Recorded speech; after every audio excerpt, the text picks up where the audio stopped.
Hello, എല്ലാവർക്കും എൻ്റെ പുതിയൊരു വീഡിയോയിലേക്ക് സ്വാഗതം. അപ്പോൾ ഇന്നത്തെ വീഡിയോ എന്ന് പറയുന്നത് അമരപ്പയറിനെ കുറിച്ചാണ്. ഇത് വള്ളി അമരയാണ് കേട്ടോ. ഞാൻ കുറ്റി അമരയെന്ന് വിചാരിച്ചിട്ടാണ് ഫസ്റ്റിൽ നട്ടത്. പക്ഷേ ഇത് വള്ളി വീശി തുടങ്ങിയപ്പോൾ എനിക്ക് മനസ്സിലായി ഇനിയിപ്പോൾ ഒരു പന്തലൊക്കെ എന്തായാലും കെട്ടിക്കൊടുക്കണമെന്ന്. അപ്പോൾ പിന്നെ ഞാൻ ഇങ്ങനെ രണ്ട് സൈഡിൽ കമ്പൊക്കെ നിർത്തിയിട്ട് കയറൊക്കെ കെട്ടി ഞാനതിന് വളരാനായിട്ടുള്ള ഒരു സൗകര്യമൊക്കെ ഒരുക്കി കൊടുത്തു.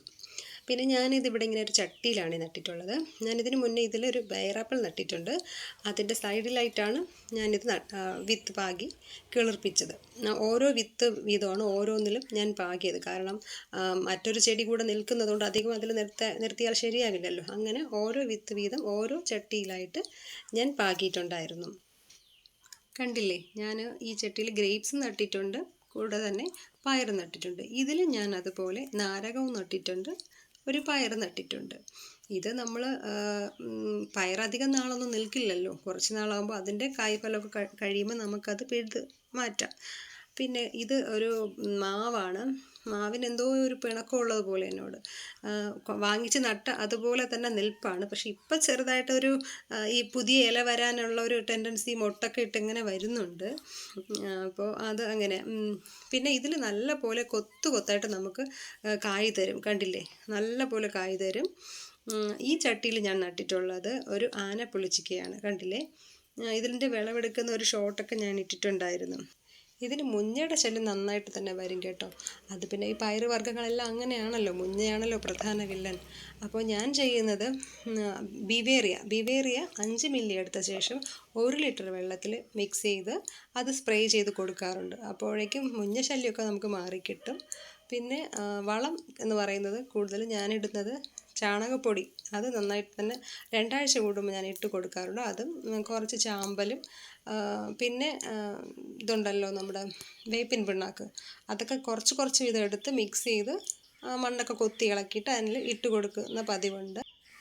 ഇനി ഞാൻ എങ്ങനെയാണ് ഗ്രോ ബാഗ് നിറയ്ക്കുന്നതെന്നും വിത്ത് പാകുന്നതൊക്കെ ആ രീതികളൊക്കെ നിങ്ങളെ ഒന്ന് കാണിച്ചു തരാം. ഞാൻ കൂടുതലും കരിയില എടുക്കും. പിന്നെ അത് ഫസ്റ്റിലിട്ട ശേഷം പിന്നെ കുറേ പച്ചിലകൾ എടുക്കും. കയ്യിൽ കിട്ടുന്ന സകല പച്ചിലകളും ഇവിടെ എന്താണോ കിട്ടുന്നത് ആ പച്ചിലകളൊക്കെ കൂടുതൽ. ഞാനിപ്പോൾ ഇട്ടേക്കുന്നത് ചീലാന്തിയുടെ ഇലയുണ്ടല്ലോ, പിന്നെ പപ്പായയുടെ ഇല, പിന്നെ അങ്ങനെ കുറച്ച് ഇലകളൊക്കെ ഇട്ടിട്ടുണ്ട്.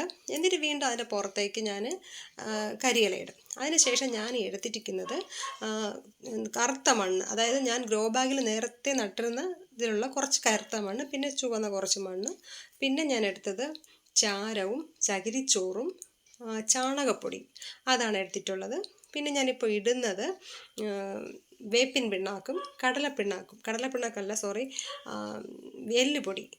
ഇത് രണ്ടുമാണ് ഞാനിപ്പോൾ ഇതിലിട്ട് മിക്സ് ചെയ്യുന്നത്. ഇതുപോലെ നല്ല പോലെ നമ്മൾ മിക്സ് ചെയ്യണം.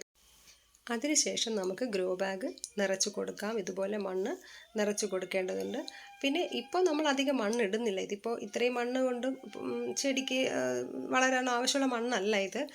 ശരിക്കും പറഞ്ഞാൽ ഇനി നമ്മൾ വിത്തൊക്കെ പാകി അല്പം ചെടി വളരുമല്ലോ, അപ്പോൾ നമ്മൾ വളം ഇടുമല്ലോ, അപ്പോൾ നമ്മൾ കുറച്ച് മണ്ണും ഈ പറഞ്ഞ സാധനങ്ങളെല്ലാം ഇതുപോലെ തന്നെ നമ്മൾ ഇട്ട് ഫില്ല് ചെയ്ത് ചെയ്യുന്നതായിരിക്കും. അപ്പോൾ ഇപ്പോൾ നമുക്ക് ഇത്രയും മണ്ണൊക്കെ മതി. അതുകൊണ്ട് ഞാൻ ഇതിൻ്റെ സൈഡൊക്കെ ഇതുപോലെ ഒന്ന് ചുരുട്ടിയൊക്കെ വെക്കുന്നുണ്ട്. നമ്മൾ വീണ്ടും മണ്ണിടുമല്ലോ. അതിനുശേഷം ഞാനിത് ഇതുപോലെ കുറച്ച് വെള്ളം ഒഴിച്ച് കൊടുക്കുന്നുണ്ട്. നോർമൽ വാട്ടറാണ്. പിന്നെ ഇതാണ് ഇതിൻ്റെ വിത്ത്. ഇത് നമ്മൾക്ക് ഞാനിപ്പോൾ എൻ്റെ കയ്യിൽ 5 എണ്ണമാണ് ഉണ്ടായിരുന്നത്.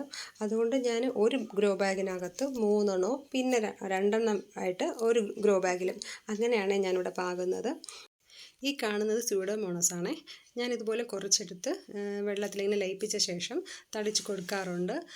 ഇത് നമ്മൾ പുതിയ ചെടി നടുമ്പോഴും വിത്ത് പാകുമ്പോഴൊക്കെ ഇങ്ങനെ ഒഴിച്ച് കൊടുക്കേണ്ടതുണ്ട്. അത് വിത്തിൻ്റെ ആരോഗ്യത്തിനും ചെടിയുടെ വളർച്ചയ്ക്കൊക്കെ ഇത് വളരെ നല്ലതാണ്. നമ്മുടെ വേരുകളൊന്നും ചീഞ്ഞു പോകാതിരിക്കാനൊക്കെ ഇത് വളരെ നല്ലതാണ്. നമ്മളൊരു പുതിയ ചെടി നടുകയാണെന്നുണ്ടെങ്കിൽ ഇതിലിങ്ങനെ ഇതുപോലത്തെ ലായനിയിൽ ഒരു ദിവസം മുക്കി വെച്ച ശേഷം നടുന്നതും ഏറ്റവും നല്ലതാണ്. അപ്പോൾ ഇന്നത്തെ വീഡിയോ നിങ്ങൾക്ക് എല്ലാവർക്കും ഇഷ്ടപ്പെട്ടു എന്ന് വിചാരിക്കുന്നു. സബ്സ്ക്രൈബ് ചെയ്യാനും ലൈക്ക് ചെയ്യാനും ഷെയർ ചെയ്യാനും മറക്കല്ലേ.